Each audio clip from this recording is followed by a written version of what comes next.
ఇప్పుడు పవన్ కళ్యాణ్ గారు ఇంకోటి కూడా మాట్లాడాడు. మోడీ గారు మనతో కలిసి డయాస్ ఎక్కడానికి వాళ్ళ ఎస్పీజీ కూడా కంగారు పడుతుందని చెప్పారు. మీరు దాన్ని ఏకీభవిస్తున్నారా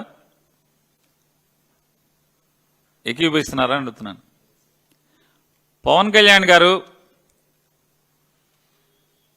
వైఎస్ఆర్ కాంగ్రెస్ పార్టీ వాళ్ళని పేరెత్తకుండా జగన్మోహన్ రెడ్డి గారిని, నన్ను, ఇట్లాంటి వాళ్ళందరినీ, చాలామంది యూట్యూబర్లని, కొంతమంది విలేకరులని మోకాళ్ళ మీద కూర్చోబెట్టి కీలుకు కీలు కాలుకు కాలు ఎరగొడతా అన్నాడు. ఇది జరుగుద్దని మీరు అంగీకరిస్తున్నారా? ఏమండి, అవ్వదు కదా మరి. అదే ఆ రెండే అవనప్పుడు ఇది అవుద్దని మీరు ఎందుకని అదే సభలో మాట్లాడి ఇది మాత్రం ఎందుకు అవుద్ది అనుకుంటారు? ఆయన ఏంటంటే సహజంగా ఏంటంటే ఆయన చంద్రబాబు నాయుడు గారి మెప్పు కోసం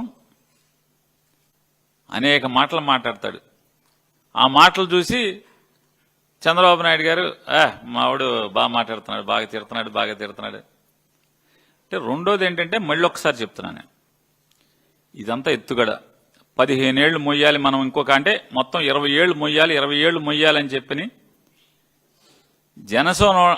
జనసేన పేరు మీద మమ్మల్ని అందరినీ మొయ్యటానికి సిద్ధమని చెప్పని చెప్తుంటే, ఇదేంట్రా బాబు మనకు రాజ్యం తెస్తానని చెప్పి చంద్రబాబును మోద్దాం ఇంకో 20 ఏళ్ళు అంటున్నాడు. ఇప్పటికి ఆయనకి 55 ఏళ్లు, రేపు మళ్ళీ ఎలక్షన్కి వచ్చేప్పటికి 55 ఏళ్ళు. ఎందుకంటే 2019కి 50, 24కి 55, 24 నుంచి ఇప్పటికి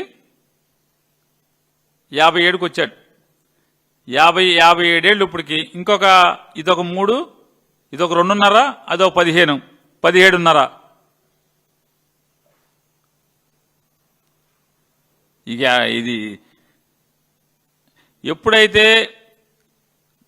తన మీద నమ్మకాలు పెట్టుకున్న వాళ్ళకి నమ్మకం సన్నగిలి దూరం జరుగుతున్నారు అనిపించిందో, చంద్రబాబు నాయుడు గారు ఇద్దరు మాట్లాడుకున్నారు. జగన్మోహన్ రెడ్డి గారిని తిట్టాలి. ఆయన పచ్చిగా జగన్మోహన్ రెడ్డి గారిని తిట్టంగానే, వైఎస్ఆర్ కాంగ్రెస్ పార్టీ వాళ్ళని తిట్టంగానే మేము మళ్ళీ ఎదురు అతని మీద దాడి చేయటం మొదలెట్టంగానే, అమ్మో మళ్ళీ మా వాళ్ళని తిట్టేస్తున్నారని చెప్పి అందరూ చేరిపోవాలని చెప్పనేటువంటి ఎత్తుగడ. ఏదో అన్న సామెత కూడా ఆశ దోశ అప్పడం అని. మేము నిన్ను ఆటలో అట్టుపండికి వదిలేసాం, నువ్వేమన్నా తిట్టుకో, మాకు సంబంధం లేదు.